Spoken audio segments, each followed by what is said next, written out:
ഇന്നൊരു കുഞ്ഞു വീഡിയോ ആണ് കേട്ടോ. മോൻ പറയുന്നുണ്ടായിരുന്നു ഷോർട്സ് ഇട്ടിട്ട് അമ്മ എല്ലാവരെയും വെറുപ്പിച്ചത് പോരാഞ്ഞിട്ടാണോ ഇനി വീഡിയോ ഇടണേന്ന്. എന്നാലും നിങ്ങൾക്ക് ഇഷ്ടമാവുകയാണെങ്കിൽ ഒരു സബ്സ്ക്രൈബും ലൈക്കും കമൻറ്റും ഒക്കെ ചെയ്യണേ. വീട്ടിലെ കുറച്ച് വിശേഷങ്ങളാണ്. ഏട്ടനിന്ന് ലീവാണേ. ഓട്ടോറിക്ഷ ആയത് കാരണം ഓട്ടോറിക്ഷയ്ക്ക് ടെസ്റ്റ് പണി ആയത് കാരണം വീട്ടിൽ ലീവ് എടുത്തിരിക്കുകയാണ്. ഇത് ഞങ്ങളുടെ നായക്കുട്ടികളാണ് കേട്ടോ. 5 പേരുണ്ട്. അവർ പെണ്ണുണ്ണി കിടക്കണ കണ്ടോ. അവൾക്ക് എന്തോ വയ്യ. ഉച്ചയായപ്പോഴേക്ക് ശരിയായി ഭക്ഷണമൊക്കെ കഴിക്കാൻ തുടങ്ങി കേട്ടോ. ഇവർ മുകളിലാണ് പകലുണ്ടാവുക. വാനനിരീക്ഷണം നടത്താൻ റോട്ടിൽ കൂടെ ഒരാൾക്ക് പോകാൻ പറ്റില്ല. അതാ ഞാനിപ്പോൾ കാണിച്ചത്. ഇത് കിളിപ്പെണ്ണും ചോട്ടും. കിളിപ്പെണ്ണിൻ്റെ കൂട്ടുകാരിയാണ് ചോട്ട്. എന്ത് സ്നേഹം അവർ തമ്മിലെന്നറിയോ. ഇവളിപ്പോൾ കുറച്ച് ദിവസമായിട്ട് കിടന്നിട്ടാണ് ഭക്ഷണം കഴിക്കണേ. ഇവിടെ നിന്നിപ്പോൾ ചീരക്കറിയാണ് കേട്ടോ. എനിക്ക് കണ്ണിൻ്റെ നേരെ കണ്ടുകൂടാ ഈ കറി. ഇവിടെ ഏട്ടനും മോനും നല്ല ഇഷ്ടമാണ്. മോൻ തൈരൊക്കെ ഒഴിച്ച് കഴിക്കുന്ന കാണാം. നാളികേരമൊക്കെ ചിരകി തന്നത് ഏട്ടനാണേ. നാളികേരവും പച്ചമുളകും ജീരകവും 2 വെളുത്തുള്ളിയും കുറച്ച് മഞ്ഞൾപ്പൊടിയും കൂടി നൈസായി അരച്ചിട്ട് പാകത്തിനുള്ള വെള്ളവും ഉപ്പും ഇട്ടിട്ട് തിളച്ച് വരുമ്പോൾ ചീര ഇടുക ചെയ്യുക. കടകോല് വെച്ചിട്ടൊന്ന് ഉടച്ചെടുത്താൽ നല്ല ടേസ്റ്റ് ഉണ്ടാവും. ചെറിയുള്ളിയാണേ മൂപ്പിച്ചിടുന്നത്. ഉപ്പ് നോക്കിയപ്പോൾ ഉപ്പ് കുറവായിരുന്നേ. അപ്പോൾ കുറച്ച് ഉപ്പും കൂടി ഇട്ടിട്ട് ഒന്ന് തിളച്ചിട്ട് ചെറിയുള്ളി നന്നായി മൂപ്പിച്ചിട്ടു. പിന്നെ ഇവിടെ മോനും ഏട്ടനും ലീവുള്ളപ്പോൾ എനിക്ക് നല്ല സന്തോഷമാണ് കേട്ടോ. മോനൊക്കെ സ്കൂളില്ല എന്ന് പറഞ്ഞാൽ ഏറ്റവും കൂടുതൽ സന്തോഷിക്കുന്നത് ഞാനാണ്. എന്നിട്ട് എന്താ കാര്യം, കുറച്ച് കഴിയുമ്പോഴേക്കും ഞങ്ങൾ തമ്മിൽ അടി തുടങ്ങും. പഠിപ്പിക്കാൻ തുടങ്ങിയ അടിയാവും. പിന്നെ എനിക്ക് സങ്കടമാവും.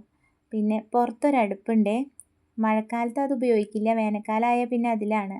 അപ്പോൾ അതിൽ ചാണകം മെഴുകാൻ വേണ്ടി ഞാനും മോനും കൂടി പാടത്തേക്ക് പോയതാ. അവനപ്പോൾ ഞാൻ ചാണകം എടുക്കണത് വീഡിയോ എടുത്തതാണ്. നാണക്കേടല്ലേ അമ്മേ, കാണട്ടെ. നാണക്കേട് നാണക്കേട് എന്ന് പറയുന്നുണ്ട്. എന്ത് നാണക്കേട്? ഞാൻ ചെറുപ്പത്തിലൊക്കെ ചാണകം മെഴുകിയ അടുപ്പിലൊക്കെ ഭക്ഷണം വെച്ചിട്ടുണ്ടായിരുന്നത്. ഇപ്പോഴും എൻ്റെ വീട്ടിലൊക്കെ അങ്ങനെ തന്നെയാണ്. എന്താ നാണക്കേട് വിചാരിക്കാൻ. കരിമ്പന കണ്ടോ. പുറത്തുള്ള അടുപ്പ് ഞാൻ ഇത്ര അടിപൊളിയാക്കി എടുത്തു. മഴക്കാലമാകുമ്പോൾ ഇത് ഫുള്ള് പൊട്ടിപ്പൊളിഞ്ഞ് പോയി. ഞങ്ങളുടെ അമ്മ ഇല്ലേ, ഏട്ടൻ്റെ അമ്മ, ഓമക്കായും ചേമ്പുംതണ്ടും ചേമ്പിൻ്റെ ഉരുണിയൊക്കെ തന്നതാണേ. അമ്മ ഇതും കൊണ്ടൊരു കറി വെക്കും. വെറും മുളക് പൊടിയും പുളിയും മഞ്ഞൾപ്പൊടി ഇട്ടിട്ട്. എന്ത് സ്വാദാണെന്നറിയോ.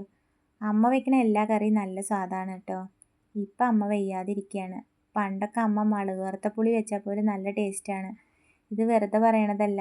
ചിലപ്പോൾ നമുക്ക് മറ്റുള്ളവർ വെക്കണത് നല്ല സ്വാദായിട്ട് തോന്നില്ലേ. ഇത് അതുപോലെയല്ല. അപ്പോൾ അതേപോലെയുള്ള ടേസ്റ്റാണ് എനിക്കെന്നും പറഞ്ഞിട്ട് അമ്മ ഇന്നലെ അച്ഛൻ്റെ കയ്യിൽ കൊടുത്തു വിട്ടതാണേ.